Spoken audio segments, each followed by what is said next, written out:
How do I preserve and protect my whiskey? Let's talk about that today on the Whiskey Tank.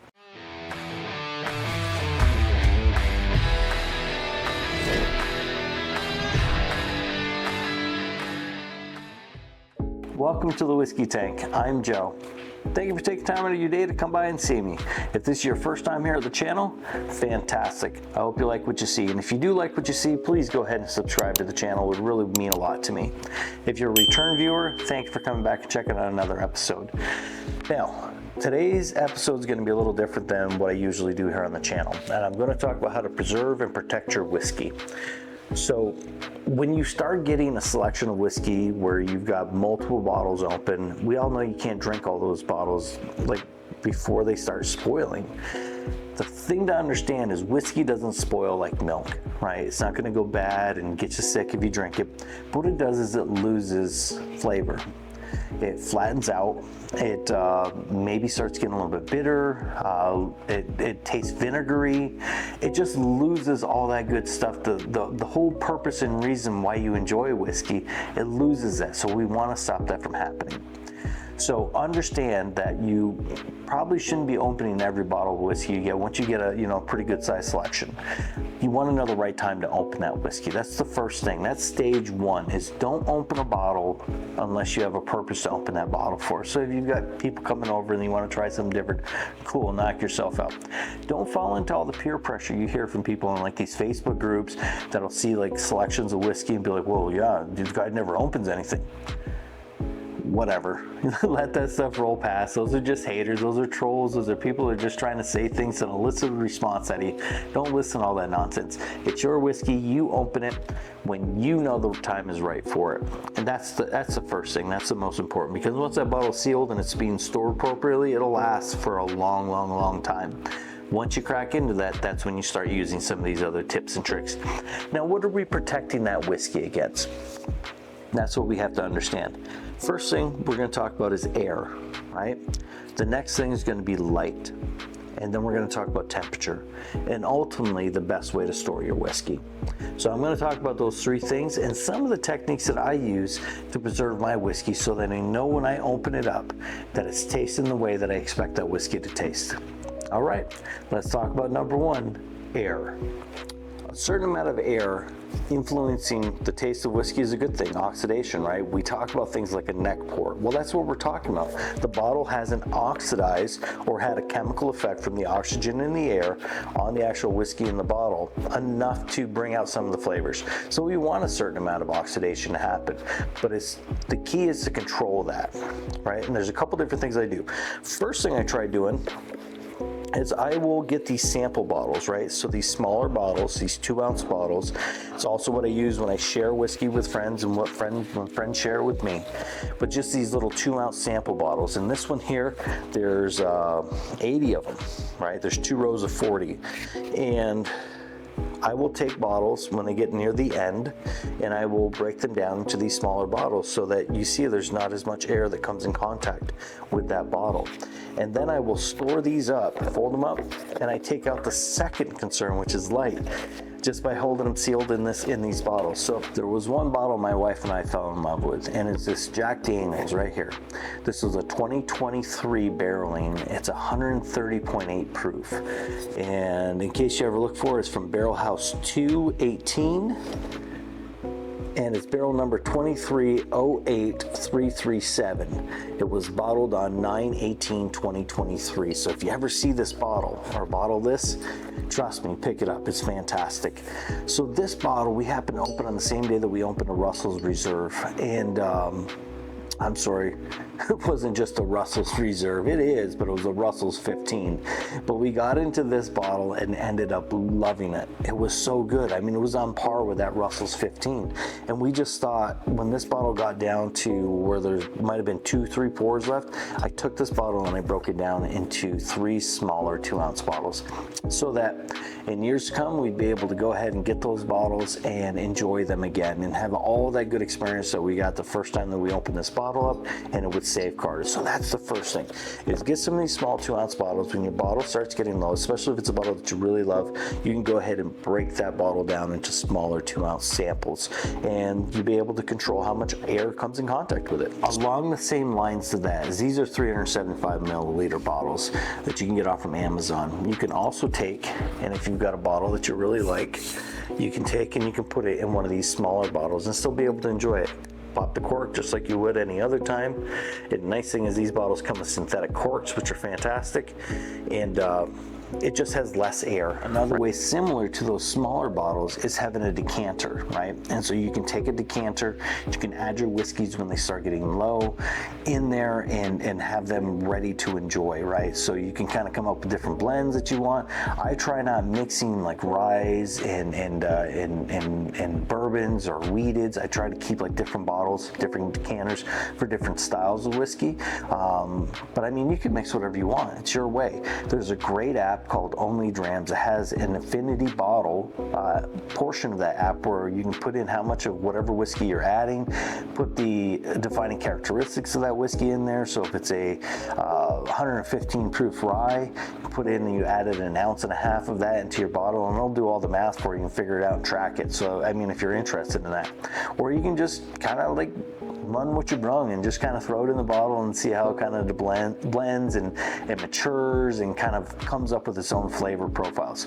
So when a bottle's getting low, instead of letting it like oxidize in that bottle, you can add it to a decanter. And this is one my wife ended up buying me, but I want to show you guys another trick that you can use. Is you take your old whiskey bottles that you had. So for instance, you can use like that Jack Daniel's bottle that I had that I thought was, you know, because I think these are kind of cool bottles. You can use some of this Star San, which is a food safe sanitizer that they use like in home brewing and different stuff like that. So basically 5 milliliters of this in a gallon of water, mix it up. You can rinse out the inside of the bottle with it and then dump it out and just let it dry, and you don't have to even worry about rinsing it out afterwards. I still rinse it out with distilled water after I go through and clean a bottle like this with the Star San, just to make sure that there's nothing in there that's going to influence taste. But that's what this stuff is made for. So Star San to kind of like clean any of your bottles that you have prior to putting whiskey in them is a good idea. And it just yeah, that's another way too. You can use old bottles that you have just by cleaning them out and kind of getting a second life out of them. All right, well, you probably knew those ways, and you're like, Joe, I'm watching this, I want to learn something that I didn't know. Can you teach me something else? And that's what hopefully I'm going to do here.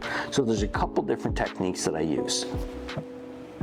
The techniques that I'm about to show you are ones that use an inert gas. So I believe this is a blend of pure nitrogen, carbon dioxide, and argon, right? So it's inert and harmless, and it doesn't affect the way the whiskey ages in the bottle. And this is actually a wine preserver that you can order right off from Amazon. And the thing is, these bottles feel like they're empty. So if you do order some of these, don't be fooled when you pick the bottle up and you're like, well, that thing's already empty.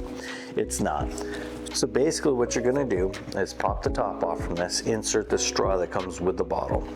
You're going to put the straw in the bottle, give it a 1/2 second burst, and then 3 more shorter ones. Pop, pop, pop. And then you're going to insert the cork, and then you're going to seal it. I'm going to show you a couple different ways to seal that bottle. And I'm going to go ahead and show you how to seal it on this bottle that's getting to this point now where I'm starting to get concerned of it. If I don't finish this bottle off, it's going to oxidize and start getting some funky flavors. And this one is a 127.3 proof E.H. Taylor barrel proof. So I think this is 13 if I remember correct. All right, so let's go ahead and talk about how this works. A couple things you're gonna need. You're gonna need some paraffin film, right? In addition to the inert gas, or you're gonna need the appropriate size seal for your bottle. For Russell's bottles, like this bottle of Russell 15 that I have right here, this is a 60 by 65 millimeter heat shrink seal, and it looks just like the ones that they sell their bottles with. So also be careful of that if you get some tricky guy that's trying to convince you that the bottle hasn't been open when it has. But you can use these seals just to keep the exchange of gas to stop, okay? So let me show you guys how. Number one, I'll show you on this bottle of Russell's 15 right here. I'm gonna go ahead and open this, rip this seal off. I'm gonna grab a glass. is if I'm going to open this bottle, I'm going to take a pour out of it. All right. This bottle's been open for about 2 years. But I've stored it right. Every time that I get into this bottle, if I'm sharing with a friend or something like that, I'll go ahead and make sure that I'm storing it right. So I'm going to take one of these heat shrink seals. I'm going to put the straw in the bottle, about a half-second burst, then 3 shorter ones. Then I'm just going to close it. I'm going to take this seal, I'm going to open it, I'm just going to slide it on the bottle.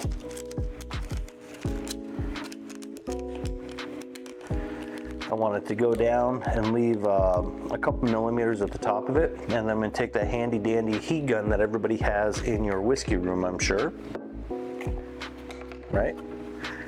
And I'm just going to turn it on and start heating the top. Just going around it, and then I'll heat all around the edges.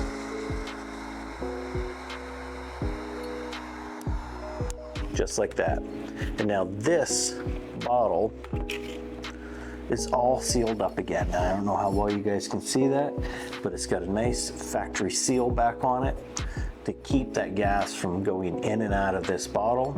And this Russell's 15 is going to be just like this the next time I go ahead and open this up.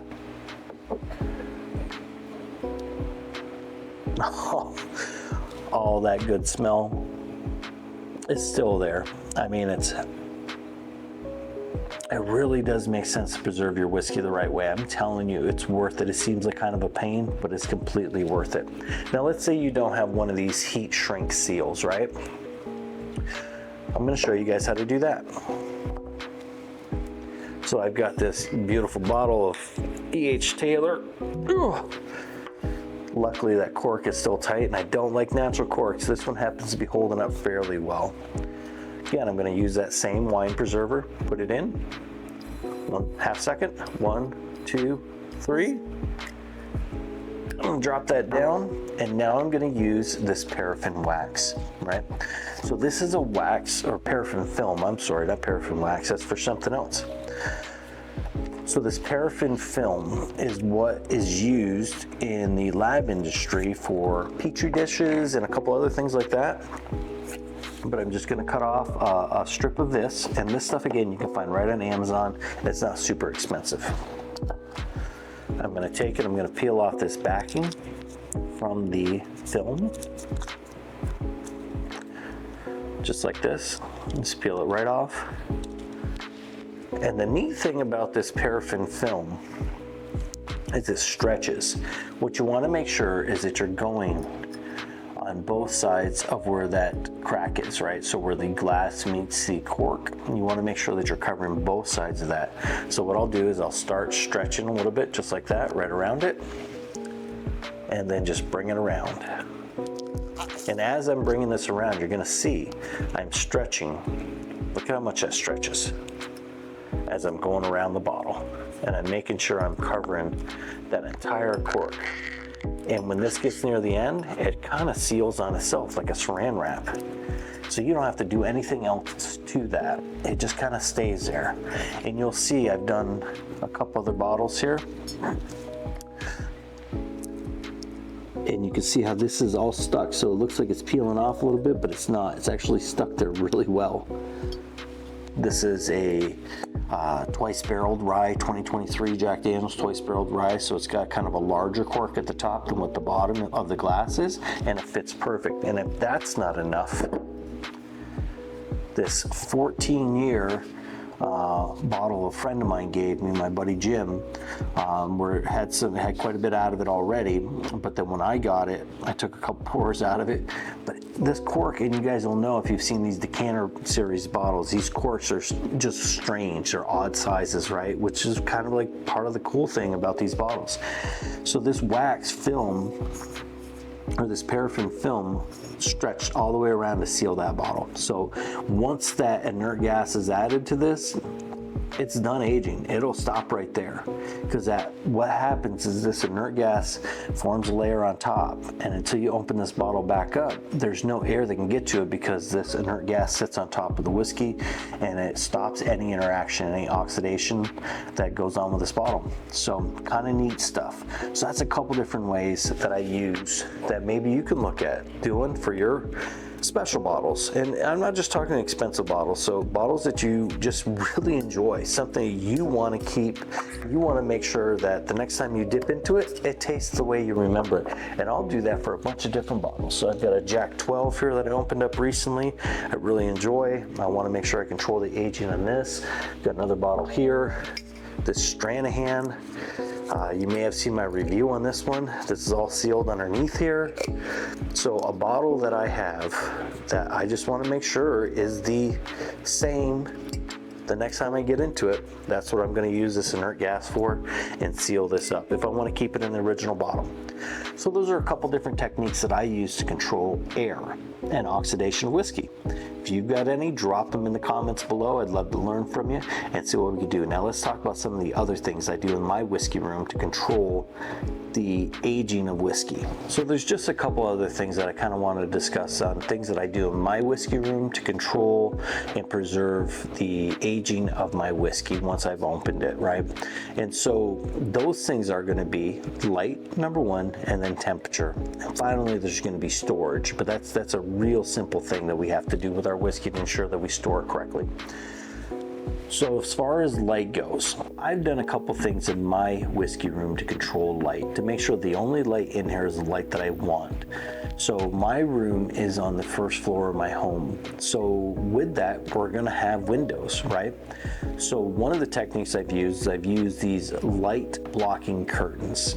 So these curtains I think I got them at Walmart or Target or one of those stores, and they kind of look like the inside of a whiskey barrel, which is kind of cool. So it's kind of got that charred effect.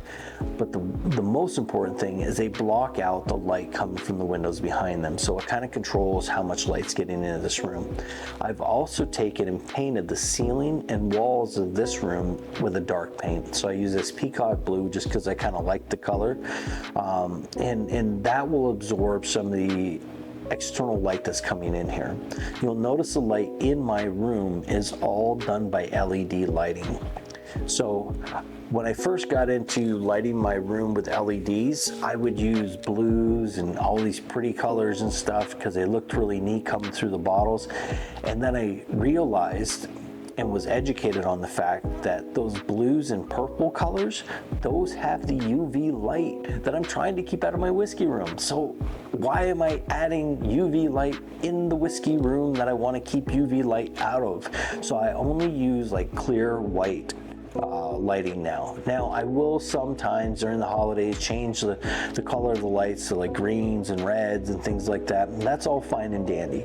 And then even if you'll look around my fish tank where I have, because I have coral in there, I need certain light bands to go into for the health of the coral. I've taken bottles of like E.H. Taylor cartons that I had, that bottles came in, and put those cartons and some of the other boxes that I had for whiskey up along where that light would come in and affect and actually shine on the whiskey. So I've tried to control how much light is going on the whiskey from where the fish tank is. So the light that I use here is all LEDs, and I use cool white light just because that way I'm not kind of putting UV light into this room.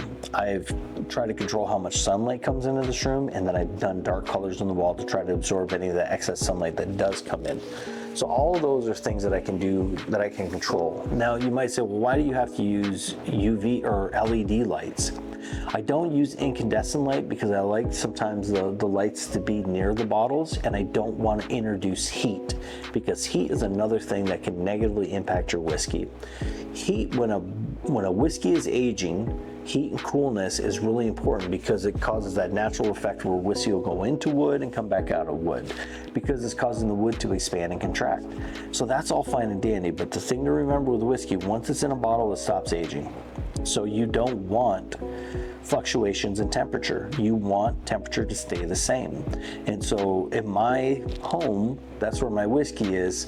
So it's no big deal because it's going to be all kept at that regular room temperature that I have my house set at.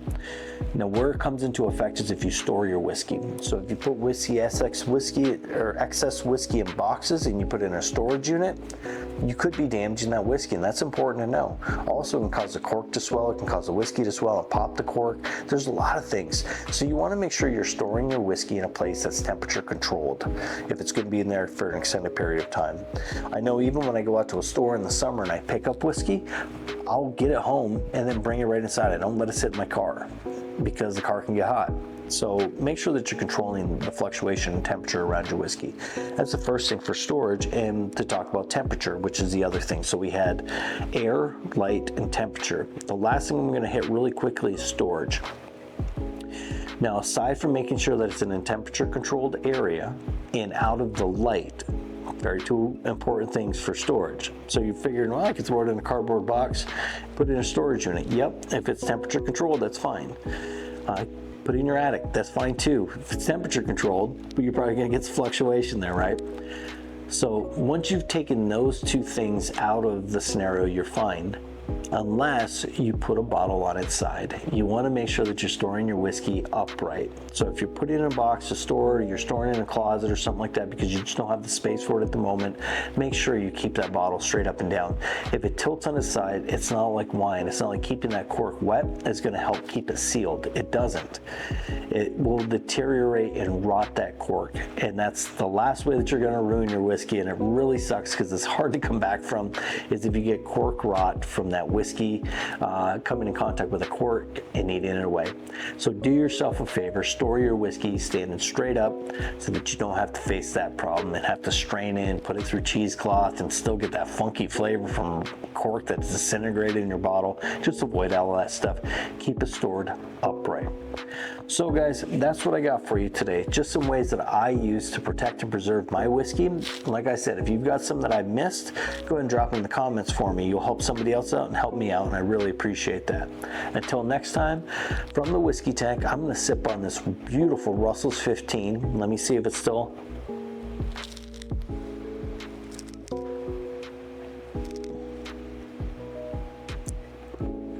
This is a whole other show. I just wanted to see. Dang, that's good. If it was still the way I remembered it, and it is. So, from the whiskey tank, I'm going to sip on this Russell's 15 and enjoy the rest of this glass, and I'll catch you guys next time. Cheers.